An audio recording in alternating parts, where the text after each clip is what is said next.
Assalamualaikum warahmatullahi wabarakatuh. Selamat sore Mas Fitra. Selamat sore Mas Samanu, anak Bengawan Jero ini Mas Fitra. Bengawan Jero. Ya. Jero Bengawani. Iya. Kita sore ini bicara tentang climate change, perubahan iklim. Menurut Mas Fitra, ini sebenarnya karena pengalaman di pendampingan NGO besar tentang bencana ini sebenarnya gimana sih? Sebetulnya kalau kita bicara climate change itu kan ketinggian ya, terlalu tinggi dalam konteks di tingkat masyarakat. Jadi paling gampang kalau kita bilang bahwa ada kerusakan lingkungan hidup, ada kerusakan sumber-sumber daya alam. Nah itu mungkin lebih konkret. Kalau ngomong climate change nanti orang ngomong banjir. Orang desa nggak ngerti. Orang desa nggak ngerti, kan sayang. Nah maka saya ingin mengatakan bahwa konteks perubahan iklim itu adalah kerusakan sumber daya alam. Nah kerusakan sumber daya alam itu apa? Kalau di pegunungan, lalu di situ ada tanaman pohon yang besar dan dilakukan penebangan tanpa ada manajemen yang baik, yang terjadi kan kemudian kalau hujan deras ya longsor. Nah ketika longsor air kan jadi berlebih, ketika longsoran dibawa oleh air turun dengan cukup deras, yang kemudian mendapatkan dampak kan ya pemukiman. Contoh paling gampang kan kejadian kemarin di Arjuno, di Kota Batu, juga di Lamongan, di Ngimbang misalnya gitu ya. Jadi persoalannya adalah kita cenderung rakus untuk mengambil sumber daya alam yang harusnya kita maintain, tapi ya dibabat dengan habis, misalnya begitu. Atau kalau kita mau menggali pasir, ya pasirnya digali tapi tidak dihitung bahwa pada suatu ketika kalau terjadi hujan deras itu lalu jadi bencana. Nah tadi dengan Mas Manu cerita-cerita tentang sekarang ini airnya lebih tinggi daripada sebelumnya. Iya, tiap tahun bertambah. Tambah tinggi. Dugaanku kan ada dua. Satu karena pasang air laut, yang kedua daya tampung air di bukit daerah hulu itu udah nggak mampu. Penggundulan sangat tinggi. Daerah Solo, daerah Boyolali,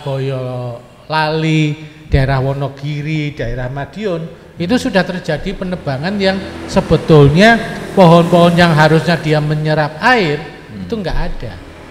Sebenarnya masyarakat harus bagaimana menyikapi ini? Sebetulnya masyarakat udah tahu kok. Tinggal pemerintah itu disiplin nggak ngingatin, disiplin nggak pemerintah itu memberikan penegakan hukum, misalnya begitu. Misalnya minta maaf ini kejadian misalnya di daerah kawasan perhutani, perhutani ditebang, ya nggak mungkin lah perhutani nggak tahu. Jadi alasan pemerintah daerah ini bukan wewenang saya, ini itu nggak masuk akal menurut aku. Nah sekarang rebutan kewenangan, kerebutan otoritas terhadap kawasannya. Ini bukan kawasanku, ini kan tanggung jawabnya kabupaten tapi atau provinsi atau nasional. Lah masyarakatnya punya siapa? Orang kan cuma diurus tata ruangnya, tapi nggak diurus orangnya. Berarti lempar tanggung jawab aja ya?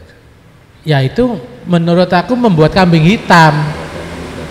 Jadi dia tidak bertanggung, bukan melempar tanggung jawab, dia tidak bertanggung jawab dan tidak akuntabel. Bupatinya juga nggak akuntabel itu. Nah, ngapain kemarin didukung-dukung pada waktu calon lalu terus gak akuntabel? Siapa yang tanggung jawab? Sehingga ini menimbulkan masyarakatnya sebenarnya sudah tahu, tapi langkah apa yang harus dilakukan? Nah, langkah apa yang dilakukan karena pemerintah nggak peduli, seolah-olah itu hal-hal yang biasa. Lamongan ini kan harusnya nggak banjir. Tiap hujan airnya datang terus kok. Itu kan berkah air datang terus. Ya kan, berkah. Bisa nggak berkah itu lalu jadi benefit? Kayak ketua dewan ya, air itu berkah. Berkah. Tapi konteks berkah itu kan menjadi bencana kalau nggak dikelola. Air kebanyakan di Lamongan ada nggak pembangunan rubber dam untuk nyimpen air? Kalau pada saat musim kemarau, airnya nggak ada, disimpan di situ. Ada nggak upaya untuk alih adaptasi permukiman? Aku tadi kan ngomong misalnya rumah panggung. Kebijakannya bukan di masyarakat, kebijakannya di pemerintah. Harus bangun rumah panggung, misalnya begitu. Karena ada kecenderungan tren air naik terus. Menurut Mas Amanu sekarang, yang orang lokal ini, sebenarnya harus bagaimana sih bencana banjir, genangan 4 bulan itu? Ya, terima kasih. Kalau saya sih ketika ngomong banjir di Lamongan itu sejak dulu terjadi banjir, dan bagi di wilayah saya di Bengawan Jero itu sudah menjadi biasa. Tapi kapranya banjir di setiap tahunnya ini trennya ini semakin naik secara debit air itu, sehingga masyarakat ini mulai timbul keresahan. Sekarang 2 meter ya? Iya. Jadi kalau sudah ngomong banjir di Bengawan Jero itu beda karakternya dengan banjir di dalam kota. Kalau kota 2 jam banjir sudah surut airnya, tapi di daerah sana, daerah Bengawan Jero. Terus seharusnya bagaimana? Nah, maka seharusnya memang lagi-lagi kami juga berharap pada government atau pemerintah dalam ini yang punya kewenangan untuk memanage bagaimana air itu nih, bahasanya Mas Fitra, itu betul-betul menjadi berkah. Alasannya Pemda jelas. Rawa Bengawan Jero itu lebih dari 30.000 hektar. Ya. Karena regulasinya lebih dari 3.000 hektar itu wewenang pusat, maka bukan wewenang kita. Betul, kalau diruntut dari alur birokrasinya memang seperti itu. Tapi kalau hanya lempar tanggung jawab seperti itu, terus bagaimana nasib masyarakat kan seperti seharusnya? Itu. Makanya seharusnya begini, kalau memang persoalan banjir Bengawan Jero atau di Lamongan itu kalau memang secara formalnya tidak menjadi kewenangan Kabupaten Lamongan, paling tidak ada goodwill. Dulu sudah kita lakukan bersama-sama paling tidak ketika kita hearing di DPR itu. Oke lah, kalau pemerintah daerah ketika mengatasi banjir, untuk proses normalisasi irigasi, embung waduk dan seterusnya, itu banyak waduk-waduk di Lamongan yang di situ penyangga air sekarang menjadi dangkal, tapi Lamongan tidak bisa berbuat apa-apa karena bukan kewenangannya. Oke, itu secara regulasinya seperti itu. Tapi paling tidak gini, masyarakat Bengawan Jero ini siap backup kepada pemerintah daerah untuk meyakinkan bahwasanya ini menjadi sebuah persoalan bersama, dan kami siap kok didatangkan misalnya dari BPWS Solo atau dari pusat atau apapun yang punya kewenangan untuk itu, datang ke Lamongan, kita diskusi bareng. Pemerintah daerah menyampaikan ini ya bukan kewenangan, tapi masyarakat ini akan mengepus bersama-sama. Berarti selama ini pemerintah daerah belum bisa memfasilitasi pertemuan antara yang berwenang dengan masyarakat yang peduli. Saya kira enggak. Harusnya tidak memfasilitasi. Rakyat itu dilindungin, bukan difasilitasi. Sebagai bupati, sebagai pemerintah kabupaten, dia melindungi rakyat, bukan memfasilitasi ketemu dengan pemerintah pusat misalnya. Karena alasan bukan wewenang saya, karena gitu. Loh, kalau gitu nggak usah jadi bupati. Jelas itu, rakyatnya bupati kan. Jadi bukan memfasilitasi pertemuan masyarakat dengan pemerintah pusat, bukan. Tapi dia memanggil pemerintah pusat untuk kerja bareng. Nah itu namanya otoritas. Nah nggak bisa gitu ya, mending dilorot aja. Saya tetap sepakat. Saya sepakat. Setuju. Memang kalau ngomong kewenangan bupati ya tidak sepenuhnya bupati pada konteks ini. Jelas ngamuk ya Mas? Iya. Bukan. Konteks. Karena memang itu ada undang-undangnya, ada regulasinya. Maka dulu sudah kita sepakati, oke lah, ayo kapan pemerintah daerah undang itu seluruh yang punya otoritas datang ke Lamongan, datangkan kita pegiat-pegiat masyarakat terkait masalah lingkungan, kita ngomong bareng apa maunya dia, maunya kita bagaimana, ayo kita cari solusi bersama seperti itu. Nah, maka harusnya pemerintah daerah ini menangkap semangat masyarakat ini, gitu loh. Kalau dia nggak berani melakukan pressure di atas, masyarakat siap kok. Kami ini sudah lelah dengan kondisi banjir tiap tahun seperti itu. Kalau Bengawan Jero banjirnya itu 4 bulan Mas, dan itu sekarang sudah masuk di pemukiman gitu loh. Tapi memfasilitasi tadi itu dianggap banci oleh Mas Fitra, kebijakan banci. Ya minimal harapan kita seperti itu. Jadi gini, penduduk itu yang punya bupati. Penduduk itu yang punya bukan Jokowi. Ya. Maka apapun bentuknya bupati bertanggung jawab. Tidak Kan boleh. nggak boleh bilang ini bukan kewenanganku lah, lek ngono carane ngono lah, runyem negara ini. Kan konteksnya Buat apa otonomi buat daerah? apa untuk otonomi daerah? Kan begitu konteksnya. Maka sebetulnya bukan soal karena Mas Manu ini adalah dulu mendukung, bukan soal itu. Tapi soal bagaimana menempatkan tanggung gugat itu punya siapa. Nah kalau aku kebanjiran, aku jadi rakyate bupati, gak boleh dia bilang itu bukan kewenanganku. Iya, daerah itu berkaitan dengan keluasan bukan kewenanganmu. Tapi penduduk itu punya kewenangan siapa? Kan begitu pertanyaan. Sepakat. Ini ada perbincangan masalah penyelesaian hulu sampai hilir di persoalan banjir ini. Sebenarnya yang harus didahulukan ini yang mana sih? Karena Pemda ngomong hulunya dulu, masyarakat bilang hilirnya ini loh parah gitu. Masyarakat Benganjero bilang hilir yang harus diselesaikan. Ini menurut Mas Amun gimana? Kalau menurut saya ini gerakan ini tidak parsial karena air di Lamongan yang khususnya masuk di daerah Bengawan Jero ini dari manapun asalnya, maka paling tidak pemerintah daerah sekarang itu sudah harus melakukan inventarisasi kan, mana titik-titik yang menjadi kerawanan, di waduk-waduk mana yang betul-betul mau dilakukan proses pengerukan pendalaman sehingga bisa menjadi tandon air dan untuk pengendali banjir seperti itu. Paling tidak kan pemerintah daerah sudah punya ukuran kan. Jadi waduk embung di Lamongan jumlahnya sekian, yang menjadi kewenangan pemerintah daerah sekian, provinsi sekian, nasional atau pusat sekian. Ketika itu dilakukan prosesi normal, maka dia akan bisa menghitung debit air yang mampu ditampung oleh embung-embung ketika dinormalisasi itu berapa sih. Terus dengan curah hujan setiap tahun yang terjadi, ini kan bisa mengukur. Teori. Nah, sebetulnya ya. Nah, memang teorinya seperti bicara itu. tentang, aku nggak ngomong Lamongan banjir. Iya. Lamongan itu tergenang. Tapi lama. Tergenang, itu bukan banjir, genangan. Iya, genangan air yang tidak bisa mengalir. Betul. Nah, maka sebetulnya nggak hanya diselesaikan oleh Lamongan. Sekarang misalnya, tadi yang kita sebut daerah yang di hulu, itu bagaimana? Nah itu kan berarti bukan kewenangan Lamongan, kewenangan misalnya hulu.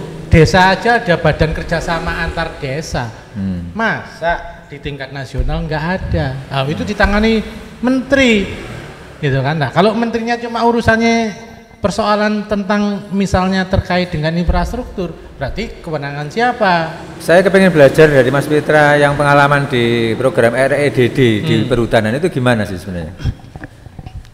Ya itu agak berbeda kasusnya dengan. Karena itu kan penyelamatan daerah tangkapan air, itu bagaimana? Sebetulnya ngomongnya nggak usah ngomong RDD kejauhan ya. Aku bilang begini, di daerah kawasan hulu memang itu diproteksi, dikonservasi enggak? Maksudnya? Dikonservasi ya dilindungin. Apa yang dilindungin? Pohonnya dilindungin, hijauannya ada, tetap ada, misalnya kayak gitu.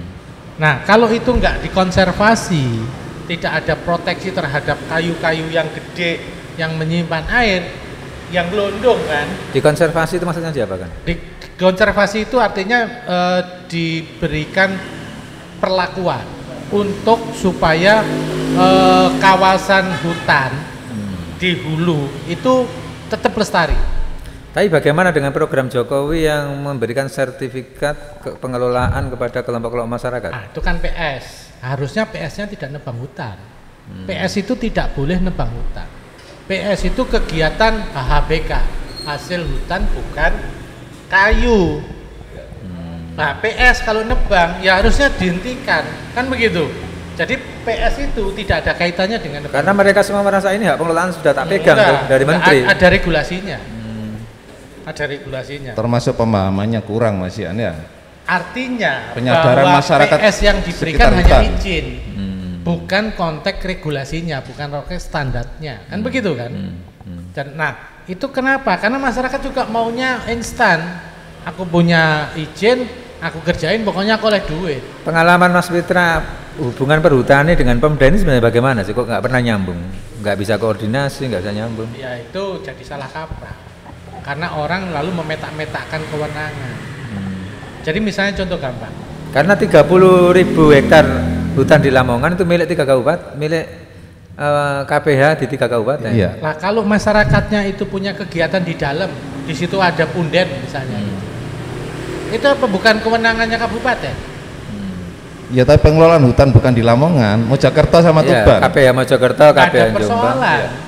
Karena KPH itu posisinya kan sebetulnya dalam konteks kawasan itu. Tapi ketika dia melakukan aktivitas di situ ya harus izin pada bupati kan. Bupati punya kebijakan yang namanya RPJM. Tapi bupati itu sering sambat, dia tidak bisa mengkondisikan perhutani, berkoordinasi, itu tidak bisa. Ya sambatnya kan nanggeni Jokowi, masuk sambat nanggeni masyarakat. Loh, sambatnya nanggeni Kofifa. Ojo sambat ke masyarakat, sambat ke masyarakat ya ojo dadi bupati lah. Sambat ke masyarakat. Masyarakat sambat ke bupati, oke. Tapi kalau bupati sambat ke masyarakat kebalik. Lah kayak ketoprak lah. Ya kan? Jadi konteksnya di situ sebetulnya. Jadi kewenangan itu jangan dianggap sebagai sebuah barrier.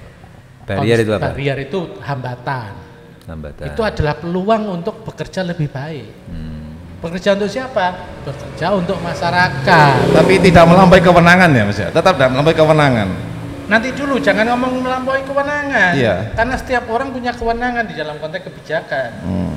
Nah, kan dirundingkan. Misalnya sampean berhutani, aku bupati. Aku takon, ya apa kok digunduli? Aku kan bilang begitu. Loh enggak, ini enggak digundulin Pak. Iki kan tata tebang pilih. Loh tebang pilihmu ya apa? Kan takon gitu bupati.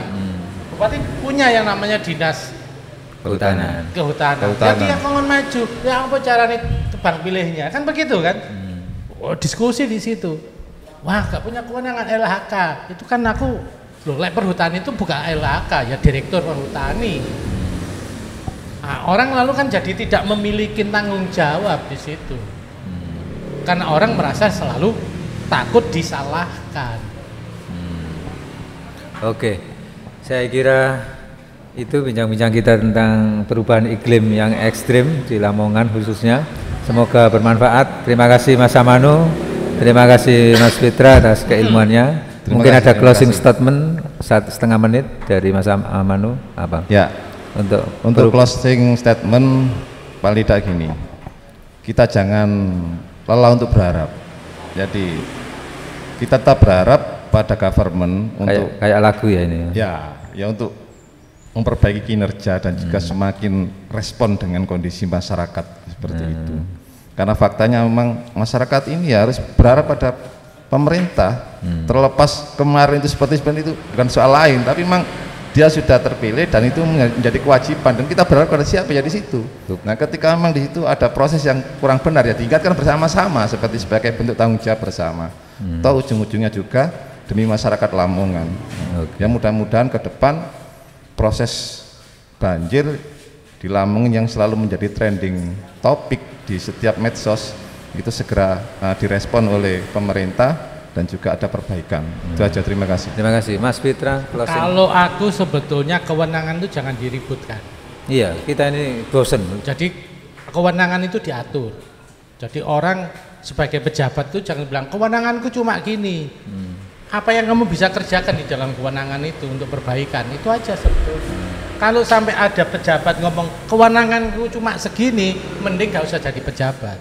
Bayarannya tak cukup aja aku jadi pejabat. Kan gitu. Yang lain warga itu loh gak bayaran, pejabat itu bayaran.